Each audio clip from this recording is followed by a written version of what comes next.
Foreign institutional investors Indian മാർക്കറ്റിലേക്ക് തിരിച്ചു വന്നതും അമേരിക്കയും ജപ്പാനും തമ്മിലുള്ള വ്യാപാര ചർച്ചകൾ അനുകൂലമായി മുന്നേറുന്നതിൻ്റെയും പശ്ചാത്തലത്തിൽ കഴിഞ്ഞ ആഴ്ച ഇന്ത്യൻ മാർക്കറ്റ് മികച്ച പെർഫോമൻസ് കാഴ്ചവെച്ചു. വെള്ളിയാഴ്ചയിലെ ട്രേഡിംഗ് സെഷനിലും ഇൻഡെക്സ് 1.5% മുകളിൽ ഉയരുകയും വീക്കിലി ബേസിസിൽ ഇൻഡെക്സ് 4% മുകളിൽ ഉയർന്ന് നിഫ്റ്റി 23,851 ക്ലോസിംഗ് നൽകുകയും ചെയ്തു. അടുത്ത ആഴ്ചയും വിവിധ രാജ്യങ്ങളും അമേരിക്കയും തമ്മിൽ താരിഫ് നീട്ടിവെക്കുന്നതുമായി ബന്ധപ്പെട്ട ചർച്ചകൾക്കായിരിക്കും ഏറ്റവും അധികം മാർക്കറ്റ് മുൻഗണന നൽകുക. അതോടൊപ്പം തന്നെ മൺസൂണുമായി ബന്ധപ്പെട്ട് വരുന്ന അപ്ഡേറ്റുകളും റീറ്റെയിൽ ഇൻഫ്ലേഷൻ ഡേറ്റയുടെ ഇമ്പാക്റ്റുമൊക്കെ വരുന്ന ആഴ്ച മാർക്കറ്റിൻ്റെ ഗതി നിർണ്ണയിക്കാൻ ശേഷിയുള്ള ചില പ്രധാന ഘടകങ്ങളാണ്. ഇനി സെക്ടോറിയൽ പെർഫോമൻസ് നോക്കുകയാണെങ്കിൽ റിയാലിറ്റി, ബാങ്കിങ്, ഫിനാൻസ് തുടങ്ങിയ സെക്ടറുകളും ഈ സെക്ടറിലെ സ്റ്റോക്കുകളും അടുത്ത ആഴ്ച ഔട്ട് പെർഫോം ചെയ്യാനാണ് സാധ്യത. പ്രത്യേകിച്ചും HDFC ബാങ്ക്, ICICI ബാങ്ക് തുടങ്ങിയ ഹെവി വെയ്റ്റ് കമ്പനികളുടെ ക്വാർട്ടർലി റിസൾട്ട് വന്ന സ്ഥിതിക്ക് ഈ ഹെവി വെയ്റ്റ് സ്റ്റോക്കുകളുടെ ക്വാർട്ടർലി റിസൾട്ടിൻ്റെ ഇമ്പാക്റ്റ് തിങ്കളാഴ്ചയിലെ ട്രേഡിംഗ് സെഷനിൽ മാർക്കറ്റിൽ പ്രതീക്ഷിക്കാം. ഇതുകൂടാതെ Axis bank, HCL technology, Hindustan Unilever, Reliance Industries പോലുള്ള കമ്പനികളുടെ ക്വാർട്ടർലി റിസൾട്ടും അടുത്ത ആഴ്ച വരുന്നുണ്ട്. ഈ ക്വാർട്ടർലി റിസൾട്ട് ഇൻഡെക്സിൽ സ്വാധീനം ചെലുത്താൻ സാധ്യതയുള്ളതുകൊണ്ട് ഈ കമ്പനികളുടെ പെർഫോമൻസ് അനുസരിച്ചായിരിക്കും ഇൻഡെക്സിൻ്റെ മൂവ്മെൻറ്റും വരിക. കൂടാതെ നിഫ്റ്റിയുടെ ടെക്നിക്കൽ അനാലിസിസിലേക്ക് കടക്കുകയാണെങ്കിൽ നിഫ്റ്റി 23,700, 23,800 തുടങ്ങിയ റെസിസ്റ്റൻസ് സോണിലേക്കാണ് ഇപ്പോൾ ട്രേഡ് ചെയ്യുന്നത്. ഇവിടെ നിന്നും ഇൻഡെക്സിന് 24,000, 24,250, 24,600 തുടങ്ങിയ അപ്സൈഡ് റെസിസ്റ്റൻസുകളും 23,500, 23,300, 23,000 തുടങ്ങിയ സപ്പോർട്ടുകളുമാണ് ഉള്ളത്. വോളറ്റിലിറ്റി ഇൻഡെക്സിൽ വന്ന ഇടിവിൻ്റെ പശ്ചാത്തലത്തിൽ ബാങ്കിങ് ആൻഡ് ഫിനാൻസ് സെക്ടറിലെ സ്റ്റോക്കുകൾ വരുന്ന ആഴ്ച ഡീസൻ്റ് പെർഫോമൻസ് നടത്താൻ സാധ്യതയുണ്ട്. ഏതെങ്കിലും കാരണവശാൽ മാർക്കറ്റിൽ ഒരു പ്രോഫിറ്റ് ബുക്കിംഗ് വരികയാണെങ്കിൽ കൂടി 23,500, 23,300 തുടങ്ങിയ സോണുകൾ സ്ട്രോങ് സപ്പോർട്ടായി പ്രവർത്തിക്കുകയും ചെയ്യും. ഇവിടെ 23,000 മുകളിൽ മാർക്കറ്റ് സസ്റ്റെയിൻ ചെയ്യുന്നിടത്തോളം കാലം ബൈ ഓൺ ഡിപ്പ് എന്ന സ്ട്രാറ്റജി വേണം നമ്മൾ ഇന്ത്യൻ മാർക്കറ്റിൽ അപ്ലൈ ചെയ്യാൻ. നാളത്തെ ട്രേഡിംഗ് സെഷനിൽ മാർക്കറ്റിൻ്റെ ശ്രദ്ധയാകർഷിക്കാൻ ശേഷിയുള്ള 18 രൂപ മാത്രം വില വരുന്ന ഒരു ബാങ്കിങ് സ്റ്റോക്കിനെ കൂടി പരിചയപ്പെടാം. സ്റ്റോക്കിൻ്റെ പേര് യെസ് ബാങ്ക്. യെസ് ബാങ്ക് കഴിഞ്ഞ ട്രേഡിംഗ് സെഷനിൽ 1% ഉയർന്ന് 18 രൂപ 7 പൈസയ്ക്കടുത്ത് ക്ലോസിംഗ് നൽകി.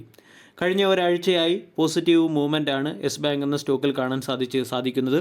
യെസ് ബാങ്ക് കഴിഞ്ഞ 8 ആഴ്ചയായി ഒരു പ്രത്യേക റേഞ്ചിനുള്ളിൽ കൺസോളിഡേറ്റ് ചെയ്യുകയാണ്. 16 രൂപയ്ക്കും 18 രൂപയ്ക്കും ഇടയിലുള്ള റേഞ്ച് ബൗണ്ട് മൂവ്മെൻറ്റ് നടത്തുന്ന ഒരു സ്റ്റോക്കായിട്ടുണ്ട് യെസ് ബാങ്ക്. യെസ് ബാങ്ക് എന്ന സ്റ്റോക്ക് ഓൾ ടൈം ഹൈയിൽ നിന്നും ഇപ്പോഴും 50%-ലേറെ ഡിസ്കൗണ്ടിലാണ്. 28 രൂപ സ്റ്റോക്കിൻ്റെ 52 വീക്ക് ഹൈ. സ്റ്റോക്ക് 18 രൂപയ്ക്ക് അടുത്ത് ട്രേഡ് ചെയ്യുന്നു. 16 സ്റ്റോക്കിൻ്റെ 52 വീക്ക് ലോ. യെസ് ബാങ്കിൻ്റെ ക്വാർട്ടർലി റിസൾട്ട് ശനിയാഴ്ച പുറത്തു വന്നിരുന്നു. ഈ ക്വാർട്ടർലി റിസൾട്ടിന് മുകളിലുള്ള മാർക്കറ്റ് റിയാക്ഷൻ തിങ്കളാഴ്ചയിലെ ട്രേഡിംഗ് സെഷനിൽ സ്റ്റോക്കിൽ പ്രതീക്ഷിക്കാം. ക്വാർട്ടർലി റിസൾട്ട് മികച്ചതാണ്. കമ്പനിയുടെ നെറ്റ് പ്രോഫിറ്റ് 63% വർദ്ധിച്ച് 481 കോടിയിൽ നിന്നും 738 കോടിയിലേക്ക് എത്തി. യെസ് ബാങ്കിൻ്റെ നെറ്റ് ഇൻട്രസ്റ്റ് ഇൻകം 5.7% വർദ്ധിച്ച് 2,153 കോടിയിൽ നിന്നും 2,276 കോടിയിലേക്ക് എത്തിയിട്ടുണ്ട്. കൂടാതെ ഗ്രോസ് NPA 1.6% എന്ന ലെവലിൽ മാറ്റമില്ലാതെ തുടരുന്നു. എന്നാൽ നെറ്റ് NPA 0.5%-ൽ നിന്നും 0.3%-ലേക്ക് കുറയുകയും ചെയ്തു. ഇനി അബ്സല്യൂട്ട് ബേസിസിൽ നമ്മൾ നോക്കുകയാണെങ്കിൽ ഗ്രോസ് NPA 3,963 കോടിയിൽ നിന്നും 3,935 കോടിയിലേക്ക് എത്തിയിട്ടുണ്ട്. ചെറിയ രീതിയിലുള്ള ഒരു ഇമ്പ്രൂവ്മെൻറ്റ് കാണാൻ സാധിക്കും. നെറ്റ് NPA 1,142 കോടിയിൽ നിന്നും 800 കോടിയിലേക്ക് കുറയുകയും ചെയ്തു. ഇവിടെ അസറ്റ് ക്വാളിറ്റി ഇമ്പ്രൂവ് ആയതിൻ്റെ പശ്ചാത്തലത്തിൽ ക്വാർട്ടർ ടു ക്വാർട്ടറിൽ പ്രൊവിഷൻ തുകയിലും യെസ് ബാങ്ക് കുറവ് വരുത്തിയിട്ടുണ്ട്. യെസ് ബാങ്കിൻ്റെ പ്രൊവിഷൻ എമൗണ്ട് 470 കോടിയിൽ നിന്നും 318 കോടിയിലേക്ക് ക്വാർട്ടർ ടു ക്വാർട്ടർ മാറ്റം വരുത്തി. എന്നാൽ ഇയർ ഓൺ ഇയറിൽ 288 കോടിയിൽ നിന്നും 318 കോടിയിലേക്ക് പ്രൊവിഷൻ എമൗണ്ട് ഉയരുകയാണ് ഉണ്ടായത്. കൂടാതെ യെസ് ബാങ്കിൻ്റെ നെറ്റ് ഇൻട്രസ്റ്റ് മാർജിൻ 2.4%-ൽ നിന്നും ഇയർ ഓൺ ഇയറിൽ 2.5%-ലേക്ക് എത്തി. നേരിയ ഒരു പുരോഗതി നമ്മൾക്ക് കാണാൻ സാധിക്കും. കൂടാതെ റവന്യൂ ഫ്രം അതർ സോഴ്സ് 10% വർദ്ധിച്ചിട്ടുണ്ട്. 1,739 കോടിയുടെ റവന്യൂ ഫ്രം അതർ സോഴ്സാണ് ബാങ്ക് കാണിച്ചിരിക്കുന്നത്.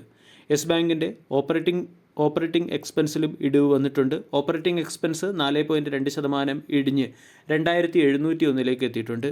യെസ് ബാങ്കിൻ്റെ ക്വാർട്ടർലി റിസൾട്ട് നമ്മൾ പരിശോധിക്കുകയാണെങ്കിൽ യെസ് ബാങ്കിൽ ഒരു റിക്കവറി വരാനുള്ള സാധ്യത വളരെ കൂടുതലാണ്. പ്രത്യേകിച്ചും 2020 മാർച്ച് മാസത്തിന് ശേഷമുള്ള ഏറ്റവും മികച്ച അസറ്റ് ക്വാളിറ്റിയാണ് ബാങ്ക് ഇപ്പോൾ കാഴ്ചവെക്കുന്നത്. കൂടാതെ യെസ് ബാങ്കിൻ്റെ എൻ്റയർ ഫിനാൻഷ്യൽ ഇയറിലെയും പെർഫോമൻസ് മികച്ചതാണ്. എൻ്റയർ 2025 ഫിനാൻഷ്യൽ ഇയറിൽ യെസ് ബാങ്കിൻ്റെ പ്രോഫിറ്റ് 92.3% വർദ്ധിച്ച് 2406 കോടിയായി മാറിയിട്ടുണ്ട്. കൂടാതെ നെറ്റ് ഇൻട്രസ്റ്റ് മാർജിൻ 2.4% തുടരുകയും ഗ്രോസ് NPA 1.6%, നെറ്റ് NPA 0.3%വുമായി തുടരുന്നു. യെസ് ബാങ്കിൻ്റെ കാസ 6.8% വളർന്ന് 34.3 എത്തിയിട്ടുണ്ട്. ഇതിൻ്റെ പശ്ചാത്തലത്തിൽ breakout trading point of view yes bank എന്ന സ്റ്റോക്കിനെ ഫോക്കസ് ചെയ്യാം. 18 രൂപ 25 യെസ് ബാങ്കിൻ്റെ ഒരു ബ്രേക്കൗട്ട് ലെവലാണ്. 18 രൂപ 50 മുകളിൽ സ്റ്റോക്ക് വരും ട്രേഡിംഗ് സെഷനുകൾ സസ്റ്റെയിൻ ചെയ്താൽ പിന്നീട് സ്റ്റോക്ക് 21 വരെ ഉയരാൻ സാധ്യതയുണ്ട്. അതായത് ഇപ്പോൾ യെസ് ബാങ്ക് എന്ന സ്റ്റോക്ക് 16 രൂപയുടെ ലോവർ സപ്പോർട്ടിനും 18 രൂപയുടെ റെസിസ്റ്റൻസിനും ഇടയിലാണ് ട്രേഡ് ചെയ്യുന്നത്. ഇവിടെ നിന്നും 18 രൂപ 50 മുകളിൽ ബ്രേക്കൗട്ട് വന്നാൽ സ്റ്റോക്ക് 18 രൂപ 50 21 ഇടയിലുള്ള റേഞ്ചിലേക്ക് നീങ്ങാനുള്ള സാധ്യതയുണ്ട്. അതുകൊണ്ട് നാളത്തെ ട്രേഡിംഗ് സെഷനിൽ യെസ് ബാങ്ക് എന്ന സ്റ്റോക്കിനെയും ഫോക്കസ് ചെയ്യാം. വീഡിയോ എല്ലാവർക്കും ഇഷ്ടമായി എന്ന് വിശ്വസിക്കുന്നു. താങ്ക്